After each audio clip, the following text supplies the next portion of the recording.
guys, I'm Ryan with myclubmylife.com here at the 2014 National Keystone Conference in Anaheim, California, with two very special guests, our 2010-2011 National Youth of the Year, Mona Dixon, and our current 2013-2014 Youth of the Year, Kiana Knolland. So, it's great seeing you all here, you know, you winning 4 years ago and you winning this year. Tell us a little bit about how Youth of the Year, winning the title, and going through the process, the speeches, and everything that accompanies it. Tell us how it has impacted your lives. I guess I'll start. Well, Youth of the Year has been one of my dreams since I was a little girl, since I found out about the program. And it's funny that I'm standing here with Mona. I remember she was the first Youth of the Year. When I was really getting into it, I would watch her videos over and over and over. And now at this level, I can say that Youth of the Year has been phenomenal because I get to represent the organization that I love. And never have I witnessed what the national level does. So I knew how my Boys and Girls Club had an effect on my life. And I knew how it impacted me in Wichita, Kansas. But this is not limited to Wichita. This is not limited to Kansas, not limited to my Southwest region. This is an organization that's impacting lives all across the country and on military bases. Right. For me, just being able to represent those 4.2 million youth is amazing. I got to travel all over the world and give these speeches and just talk to people, be personable, get to meet people, get to see the kids and just be that role model for them. They all look up to you. I mean, you come to these Keystone conferences, like Kiana got done speaking, and everyone's like, hey, Kiana, and they want autographs. They want to know how to get in the spot that we were in, because everyone knows that being Youth of the Year is like the best thing that could happen. It's like being Miss America, but even better. The Boys and Girls Clubs of America is the best nonprofit organization. I don't care what anybody says. It is the best. It has the results. It has the statistics. It has people who are great examples. Yes, there's these celebrities, and yes, there's other people, but then there's us, and we're there to be examples for all these other teams. There's thousands of them who look up to us, and we're just like, that limelight that they look for, that they want to be like, and that really pushes me to want to be great and to keep going. I know every time I come back, they're wondering what's Mona doing, and that makes me want to keep going, and keep going. I can't stop here. Exactly. And going off of what you said, can you each talk a little bit about your personal lives and where you are? I know each of you have dealt with diverse adversity early in your lives, but now,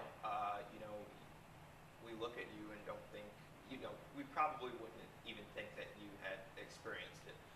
So I know, Kiana, with you, it was, your biological mother, and you, Mona, homelessness. But Kiana, now a freshman at Howard University, and Mona, now a senior at Arizona State University, about to graduate. Tell us a little bit about how the Boys and Girls Club has set the tone for your lives. Well, the Boys and Girls Club has set the tone for my life because they provided something besides everything that they do, food and homework assistance. What I really take back from the Boys and Girls Club is the love. Like, you go there and you feel so loved, and it's the great kind of love because if you make a mistake, they're there and they're going to tell you, like, this is not right, you can't do that, but you know it's coming from a good place. And that's what, out of everything, I remember all the love that I received from a young child to being even a freshman in college. I remember coming to the Boys and Girls Club kind of broken and battered, but when you leave the Boys and Girls Club, it's like a puzzle. All those pieces are put back into place and they're molded, and you learn how to love too. It's like a give-give situation.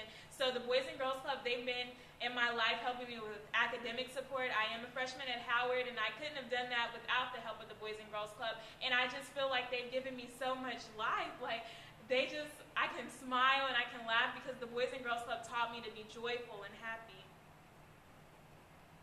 Right, and for me, it was just that foundation. Like she said, she mentioned it as a puzzle. When I left the Boys and Girls Club, I was complete. There was nothing that I needed. I was scared going to college, but I was complete. I had everything. I knew where to find it. I had these resources. It taught me, it showed me that I've been through a lot, and if I can overcome homelessness, I can get through college. If I can overcome, not having a place to live and not having something to eat, I could get an A in a class. I could get a B in a class. I could do all these things. It just prepared me for the rest of my life, not just in college, not just when I get my master's degree, not when I get my first job, just forever. The Boys and Girls Club is here and will always be here. It gave me that start. It gave me that beginning. It told me I could be great. It made me believe I could be great. And I'm great right now, all because of the Boys and Girls Club. Well, that's great. Last thing, very quickly. So each of you have had your share of celebrity interactions. Yes. Tell us your favorite one and what that was. And I know, we'll start with Kiana, because I know you had a lot recently. That is so hard. Okay, well, I guess everyone would say the president, but my favorite person was Patti LaBelle. Like, in my head, that is my auntie or my grandma, because I felt like we had this bonding moment, and I never like to hug people. Like, I'm not a hugger. I don't feel like I'm affectionate, but Patti LaBelle gave me this hug that I will never, ever forget. Like, when I think about it, it's just like, I felt like she put all her might into that hug, and I felt like we had our bonding moment. So I really, if you're out there, Miss Patti, I love you. You're so great. Hey, auntie. For me, oh man, I've met Obama, LeBron, Denzel Washington, Jennifer Lopez, Kerry Washington, everybody, right? She said Kerry Washington. It's coming. Just wait on it. Everybody, but my favorite is Denzel. Okay. I love Denzel. I've gotten to do probably about 5 events with him, so pretty well known with him. He sees me. I remember I got to do the PSA, and you see who's in the PSA. It's over like 20 celebrities, and we're all in this room, and Denzel comes into the room, and he goes, "Mona!"